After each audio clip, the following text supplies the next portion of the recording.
स्वागत है दोस्तों आप सभी का अपने यूट्यूब चैनल में। और आज मैं लेकर आया हूं क्लास 10 के विद्यार्थी के लिए जे झारखंड अधिविद्य परिषद Ranchi annual secondary examination 2022 term 1 MCQ type. यानी कि आपका जो 2022 में जो क्वेश्चन पेपर है टर्म 1 का, जिसमें पूरा का पूरा प्रश्न जो है एमसीक्यू था। और इस बार जो है आप सभी का जो है बोर्ड परीक्षा 2023 में टर्म 1 और टर्म 2 कर नहीं लिया जाएगा। इसको जो है इस पैटर्न को रद्द कर दिया गया है और एक बार बोर्ड परीक्षा लिया जाएगा 2023 में, जिसमें आपको ऑब्जेक्टिव यानी एमसीक्यू के साथ साथ आपका जो सब्जेक्टिव प्रश्न भी रहने वाला है। तो अगर आज के इस वीडियो को शुरू से लेकर अंत तक देखते हैं तो आप सभी का 2023 का बोर्ड परीक्षा होगा, जिसमें एमसीक्यू का जो प्रश्न आएगा उसमें बहुत ही ज़्यादा इंपॉर्टेंट रोल निभाने वाला है आज की इस वीडियो को शुरू से लेकर अंत तक देखिए। दोस्तों के साथ भी इस वीडियो को जरूर शेयर कीजिएगा और आपको अपना भाई का चैनल को जरूर सपोर्ट करना है, क्योंकि अगर आप सपोर्ट करते हैं तो यहाँ से आपको जो 90% जो अंक है कोई नहीं छीनने वाला है। सभी विद्यार्थी को यहाँ से 90% जो अंक है दिलाने वाला हूँ मैं, ठीक है। तो आज के इस वीडियो में हम लोग साइंस देखने वाले हैं, ठीक है, जो आपके 2023 के बोर्ड परीक्षा में बहुत ही ज़्यादा इंपॉर्टेंट रोल निभाने वाला है और एमसीक्यू प्रश्न में सबसे ज़्यादा, ठीक है। तो वीडियो को कंप्लीट देखिएगा दोस्तों। और यहाँ से आपको से है यहाँ पर 10 से 12 प्रश्न जो आपके एग्जाम में पूछा ही जाएगा, ठीक है, क्योंकि आपको जो है पता कि प्रीवियस ईयर क्वेश्चन पेपर से बहुत ज़्यादा प्रश्न जो है देखने को मिलता है। और यहाँ पर आपको जो सब्जेक्टिव प्रश्न का तैयारी कराने के लिए 2019 का पेपर में लेकर आऊँगा प्रीवियस ईयर का, ठीक है। तो पहला प्रश्न यहाँ कि उत्तल दर्पण, ठीक है, द्वारा बना प्रतिबिंब सदैव होता है। उत्तल दर्पण द्वारा हमेशा याद रखिएगा जो प्रतिबिंब है ये सीधा बनाता है, ठीक है। और अवतल दर्पण द्वारा कैसा बनाता है कमेंट में जरूर बताइएगा आंसर, ठीक है। नेक्स्ट प्रश्न यहाँ पर 2 नंबर देख लीजिए कि गोलीय दर्पण का फोकांतर उसके वक्रता त्रिज्या का कितना गुना होता है, ठीक है। यहाँ पर आपको एक फॉर्मूला ध्यान से देखिए कि F बराबर होता है R/2, ठीक है। तो F क्या है यहाँ पर जो वक्रता त्रिज्या का आधा है, ठीक है, यानी कि 2 ऑप्शन आपका जो सही हो जाएगा 2 नंबर का, ठीक है। बहुत इंपॉर्टेंट प्रश्न है दोस्तों, यहाँ पर टोटल 40 ऑब्जेक्टिव है और इस बार भी आपका जो है पूछा जाएगा प्रश्न, बहुत ही ज़्यादा इससे मैच करेगा, ठीक है। तो प्रश्न है 3 नंबर की अवतल दर्पण की फोकस दूरी होता है, ठीक है, होती है, कैसा होता है तो ऋणात्मक होता है। अवतल दर्पण की फोकस दूरी ऋणात्मक होता है, ठीक है। आगे बढ़ते हैं हम लोग। तो यहाँ पर 4 नंबर का जो प्रश्न है कि हजामती दर्पण के रूप में किस प्रकार का जो है दर्पण का उपयोग होता है। हजामती का है तो दाढ़ी बनाने में किस प्रकार का दर्पण का उपयोग होता है तो अवतल दर्पण का, ठीक है, यहाँ पर क्लियर हो गया। नेक्स्ट यहाँ देख लीजिए 5 नंबर का जो प्रश्न है कि गोलीय लेंस मुख्यतः कितने प्रकार के होते हैं। तो कितने प्रकार के होते हैं 2 प्रकार के होते हैं। कौन कौन होते हैं कमेंट में इसका आंसर जरूर बताइएगा, ठीक है दोस्तों। तो यहाँ पर प्रश्न देख लीजिए। नेक्स्ट है कि 6 नंबर उत्तल लेंस द्वारा वास्तविक, ठीक है, उत्तल लेंस द्वारा वास्तविक आवर्धित प्रतिबिंब बनता है जब वस्तु स्थित होती है। कहाँ स्थित होती है फोकस पर स्थित होगी तो कैसा प्रतिबिंब बनेगा वास्तविक और आवर्धित प्रतिबिंब बनेगा, ठीक है। आगे बढ़िया नेक्स्ट प्रश्न देख लीजिए 7 नंबर की जब प्रकाश की किरण हवा से कांच में जाती है तो वह मुड़ जाती है। कहाँ मुड़ जाती है अभिलंब की ओर मुड़ जाती है, ठीक है। यहाँ पर एक कांच, ठीक है, प्रकाश की किरण जैसे ही इसमें प्रवेश करेगा तो ये जो अभिलंब के तरह ही अभिलंब के जो है नज़दीक जो है मुड़ जाता है, ठीक है। आगे बढ़ते यहाँ पर नेक्स्ट है 8 नंबर का जो प्रश्न है कि लेंस की क्षमता का एसआई मात्रक है, ठीक है। लेंस की क्षमता का एसआई मात्रक होता है डायऑप्टर होता है, यानी कि 4 ऑप्शन आपका राइट आंसर हो जाएगा। तो आगे बढ़ते हैं दोस्तों हम लोग नेक्स्ट प्रश्न देखिए। हर एक प्रश्न आपके बोर्ड एग्जाम को बेहतर बनाएगा, सभी को ध्यान से देखिएगा दोस्तों के इस वीडियो को जरूर शेयर कीजिए, ठीक है। हमारे नेत्र में लेंस होते हैं, कैसा लेंस होता है तो उत्तल लेंस होता है, ठीक है। हमारे नेत्र में उत्तल लेंस होते हैं, आपको ध्यान रखना है, ठीक है। 10 नंबर का प्रश्न कि आंख के लेंस के वक्रता त्रिज्या को नियंत्रित करता है। कौन नियंत्रित करता है पुतली। यहाँ पर आपको पता होगा कि तेज धूप आने से जो है यहाँ पर पुतली जो है क्या होता है कमेंट में इसका आंसर जरूर बताइए, ठीक है। तेज धूप आने से पुतली में क्या फर्क पड़ता है कमेंट में इसका आंसर जरूर बताइएगा। 11 नंबर का प्रश्न है कि अस्पष्ट दृष्टि की अधिकतम दूरी का मानक जो है मानक मान है क्या है तो अनंत है, ठीक है। अधिकतम दूरी पूछा है तो यहाँ पर अनंत हो जाएगा और न्यूनतम दूरी पूछेगा तो इसका आंसर कमेंट में दीजिएगा। देखेंगे कि कितना विद्यार्थी जो यहाँ पर 2023 के बोर्ड एग्जाम का बेहतर तैयारी कर रहे हैं और 90% अंक का जो है यहाँ पर भरोसा है उनको लाने का, ठीक है। तो 12 नंबर का प्रश्न है कि अवतल लेंस के चश्मे का उपयोग करके किस दृष्टि दोष को दूर किया जा सकता है। तो अवतल लेंस का जो चश्मा रहता है इसको पहनने के बाद निकट दृष्टि दोष दूर हो जाता है। निकट दृष्टि दोष का कहने का मतलब है कि दूर के जो वस्तुएं हैं ये साफ साफ दिखने लगेगी, ठीक है।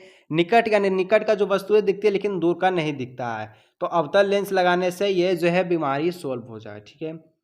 नेक्स्ट यहाँ देख लीजिए तारा का टिमटिमाना प्रकाश की किस घटना को दर्शाता है। तो जब भी तारा टिमटिमाएगा तो ये प्रकाश का अपरिवर्तन का जो है दर्शाता है, ठीक है, घटना को। आगे बढ़ते हम लोग नेक्स्ट, तो यहाँ पर देख लीजिए 14 नंबर का जो प्रश्न है कि किस अभिक्रिया में भाग लेने वाले पदार्थ कहलाते हैं, ठीक है। किसी अभिक्रिया में भाग लेने वाले पदार्थ जो है अभिकारक कहलाते हैं, और अभिकारक जो है बनने के बाद क्या होता है इसका आंसर कमेंट में दीजिएगा।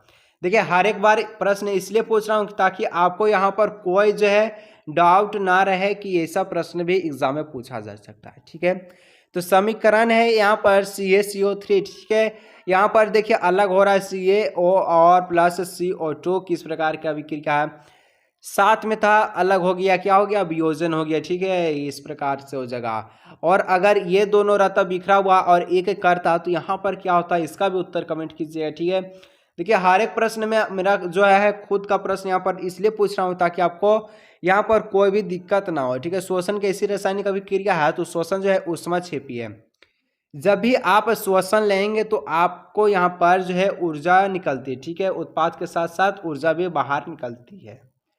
नेक्स्ट प्रश्न है यहाँ 17 नंबर की निम्न में से कौन सी अभिक्रिया जो है नहीं है, ठीक है। कौन सी अभिक्रिया यहाँ पर नहीं है, तो यहाँ पर जो आपका FeSO4 प्लस Zn ये अभिक्रिया है, ZnSO4 प्लस Cu ये अभिक्रिया नहीं है, बाकी तीनों का तीनों अभिक्रिया है दोस्तों, ठीक है।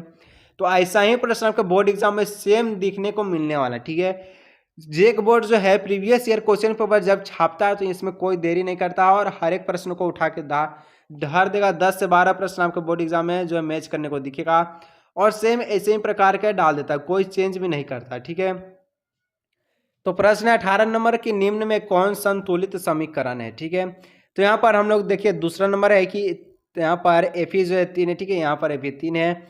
यहाँ पर जो हाइड्रोजन जो है 8 हो गया, हाइड्रोजन यहाँ पर देख लीजिए 8 है, ठीक है। यहाँ पर ऑक्सीजन 4 हो गया, यहाँ पर ऑक्सीजन 4 है। और संतुलित करना किसको किसको नहीं आता कमेंट में बताइएगा, क्योंकि इससे प्रश्न आपके बोर्ड एग्जाम में सबसे ज़्यादा देखने को मिलने वाला है, ठीक है। अगर नहीं आता कमेंट में बताइएगा, इसका जो है प्रश्न मैं लेकर आऊँगा नेक्स्ट, इसका जो अलग वीडियो लेकर आऊँगा, ठीक है। 19 नंबर का प्रश्न है कि अभिक्रिया ZnO, ठीक है, प्लस C, यहाँ पर अभिक्रिया करने के बाद Zn जो है यहाँ पर O को हट के CO के साथ जुड़ गया, ठीक है। उपचयन किसका हो रहा है, तो उपचयन जो है किसका हो रहा है, C का हो रहा है दोस्तों, ठीक है, किसका हो रहा है, C का। उपचयन में क्या होता है, ऑक्सीजन की वृद्धि होती, तो ऑक्सीजन कहाँ जाके जुट रहा है, C में जाके जुट रहा है, तो CO बन गया, ठीक है। तो इस प्रकार से आपका राइट आंसर हो जाएगा। प्रश्न पूछता है कि कौन सा पदार्थ लाल लिटमस पत्र को नीला कर देता है, ठीक है। तो क्षार जो है ये लाल लिटमस को नीला कर देता है, और नीला को लाल कौन करता है कमेंट में बताइएगा, ठीक है। निम्न में कौन दुर्बल अम्ल है, दुर्बल अम्ल बहुत होते हैं लेकिन शक्तिशाली अम्ल टोटल 3 होते हैं, ठीक है। तो यहाँ पर 1 2 3 ये तीनों के तीनों शक्तिशाली अम्ल है, दुर्बल अम्ल ये आपका CH3COOH ये हो गया, ठीक है। 12 नंबर का जो प्रश्न है कि अम्ल के जलीय विलयन में उत्पन्न होते हैं, क्या होते हैं, तो जब भी जो है अम्ल जो है पानी के साथ जो है घुलता, जब भी अम्ल जो है पानी के साथ अभिक्रिया करेगा तो यहाँ पर H+ आयन देता है, ठीक है। अम्ल के जलीय विलयन में उत्पन्न होता है H+ आयन। क्षार के जलीय विलयन में क्या उत्पन्न होता है, तो OH-, ठीक है। प्रश्न देखिए बहुत ही शानदार प्रश्न कि दही में कौन सा अम्ल पाया जाता है, तो लेटिक अम्ल पाया जाता है, ठीक है। दही में लेटिक अम्ल पाया जाता है। टार्टेरिक जो है इमली में पाया जाता है। फॉर्मिक आपका किस में पाया जाता है, नेटल का डंक हो गया, ठीक है। साइट्रिक अम्ल किस में पाया जाता है, इसका उत्तर कमेंट में बताइएगा दोस्तों, ठीक है। आगे बढ़ यहाँ पर 24 नंबर का जो प्रश्न कि अम्लीय विलयन का pH मान होता है, ठीक है। अम्लीय विलयन का pH मान 7 से कम होता है, 7 होने पर उदासीन हो जाता है, 7 के बराबर ही उदासीन कहलाता है, 7 से अधिक क्षार कहलाता है, ठीक है। यहाँ सभी प्रश्न क्लियर हो जाएगा, कोई यहाँ पर दिक्कत नहीं होगा। प्रश्न है कि कौन अधिक क्षारीय है, ठीक है, कौन अधिक क्षारीय है। pH का मान 8 है, pH 10 है, pH 12 है, pH 14 है, यानी कि सबसे ज्यादा शक्तिशाली हो गया, ठीक है, क्षारीय हो गया। यहाँ पर देख लीजिए 26 नंबर की विरंजक चूर्ण का रासायनिक सूत्र है तो CaOCl2, ठीक है, CaOCl2 विरंजक चूर्ण का रासायनिक सूत्र है, ठीक है। प्रश्न है 27 नंबर की प्रकाश संश्लेषण में ऑक्सीजन बाहर निकलती है, ठीक है, प्रकाश संश्लेषण में ऑक्सीजन बाहर निकलती है, कहाँ से निकलती है, जल से निकलती है। और हर एक प्रश्न है दोस्तों फिर से बोल रहा हूँ अच्छी तरह से नोट करिएगा कॉपी पे, क्योंकि आपके 2023 के बोर्ड एग्जाम में पूछेगा ही पूछेगा। आगे बढ़ते हम लोग नेक्स्ट देखते हैं 28 नंबर का जो प्रश्न है किस प्रकार से पूछा गया, ठीक है। तो 28 नंबर का जो प्रश्न है कि ऑनॉक्सी, ठीक है, श्वसन के फल स्वरूप क्या बनता है, क्या बनता है, तो यहाँ पर एथियल एल्कोहल बनता है। ध्यान में रखिएगा दोस्तों, हर एक प्रश्न आपका बोर्ड एग्जाम 2023 को बेहतर सबसे आसान बनाएगा यही प्रश्न आपके, ठीक है, क्योंकि इसमें सभी प्रश्न आपका एमसीक्यू प्रश्न है और एमसीक्यू प्रश्न आपके बोर्ड एग्जाम में पूछे जाने वाले हैं। निम्नलिखित में कौन परजीवी है, तो परजीवी राइजोबियम है, ठीक है, राइजोबियम जो है ये परजीवी है। परजीवी क्या होता है, उत्तर कमेंट में बताइएगा। हर एक प्रश्न में आपसे मेरा प्रश्न पूछने का यहाँ पर बनता है, क्योंकि ये प्रीवियस ईयर का क्वेश्चन पेपर है। हो सकता है कि जो मैं प्रश्न पूछ रहा हूँ वो भी प्रश्न आपके बोर्ड एग्जाम 2023 में देखने को मिले, ठीक है, इसलिए आपको जो हर एक प्रश्न का जवाब कमेंट में देते रहना है।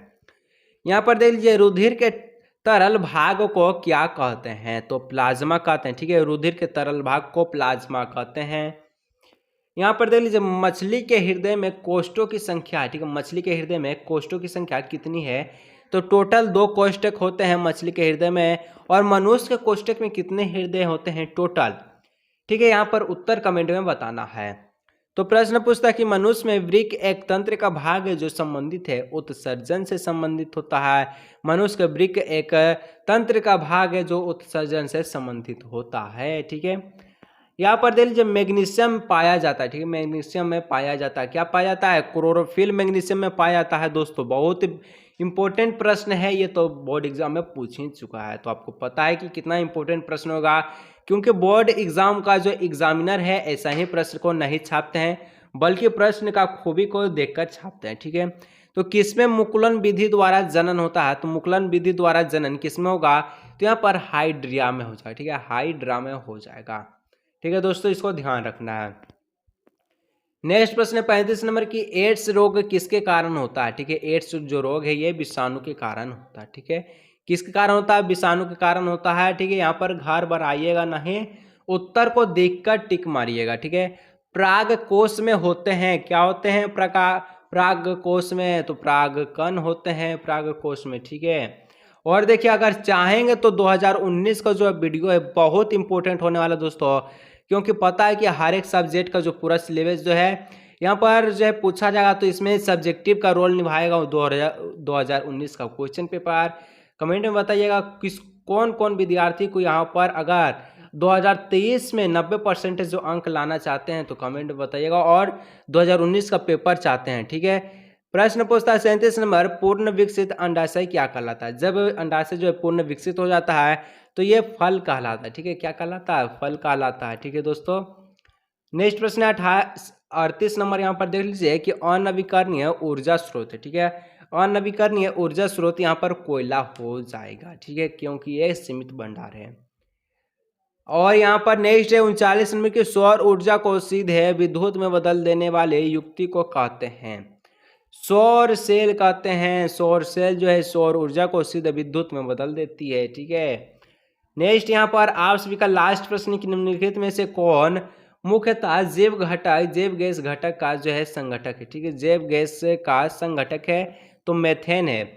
और इस तरह से 40 ऑब्जेक्टिव प्रश्न था जो आपके 2023 बोर्ड परीक्षा में एमसीक्यू प्रश्न में यहाँ पर रोल निभाने वाला है।